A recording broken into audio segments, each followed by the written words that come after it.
This is Arctotis or Vinidium hybrids, and I'm going to cover, or African daisy is the common name, although there are a number of plants with the common name of African daisy.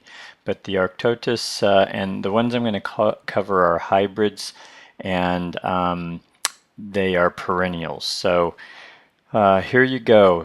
Why we like these plants? A lot of color. You can see that all the different colors I'm showing here are very bright and showy. And also now most of these photos, well, all of these photos are shown in Northern California. And here you see that the common thread for the foliage is grayish foliage with multiple lobes. They are trailing. They tend to spread anywhere from 1 to 3 feet, and they're about 8 to 12 inches tall depending on the variety. And they're hybridized big time. They do a lot of hybridizing with this plant and with amazing results, as you can see.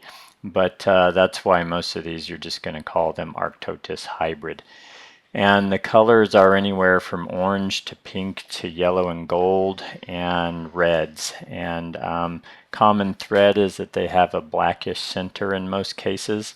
So they are native to Africa, and so here's what you need to know to keep them happy. Most of them are only hardy down to the low 20s Fahrenheit. And there's variations in that, and as you buy these or look into them further, you can see what the particulars are on each one.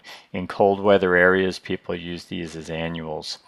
So in California, where we are, especially by the coast, these are really a good choice for small-scale ground covers, because they have such a heavy bloom period, and they tend to do their best when it's cooler. So if they're a perennial, you'll find these blooming a lot of times in the spring, at least in Northern California. That's what I found.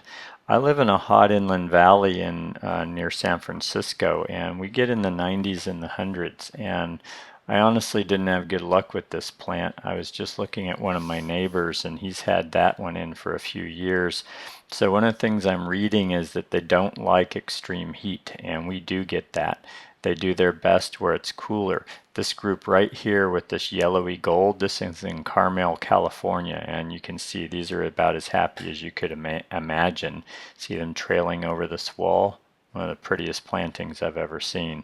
This group right here is in San Francisco, California. So the cooler weather really does seem to be a thing based on my experience, and how these best looking groups that you see here are all coastal, and their high temperatures in the summer are in the 70s, frankly. They never break 90, and they're usually in the 60s during what is otherwise the hottest part of the year for most of us. So if you can use these near the coast or in coastal areas where it doesn't get extremely warm, you're going to be better off. And even if you're using them in warmer areas, I would say that you're going to get your best bloom during the cooler months in the spring. And then as it gets hotter, you're going to see things taper off. Also, one of the interesting things I noted about these is that the bloom closes up at night. And I just went over and looked at my neighbors, and it's the sun's starting to set, and all of his flowers were closed. So that's an interesting thing to be aware of.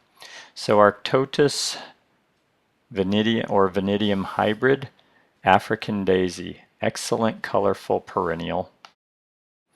Also, you'll notice on some of these that the deadheads, I mean, deadheading a big group is probably not a realistic thing to think, but as the deadheads accumulate, they can be pretty messy. So I would like to deadhead this from a maintenance perspective. Also, they're deer tolerant and very drought tolerant, and and they like good drainage is one of the things I've noted. So that's what I can tell you. Oh, and hardy again down to the low 20s Fahrenheit. That's what I can tell you about Arctotis or Vinidium hybrids, African daisy. Enjoy.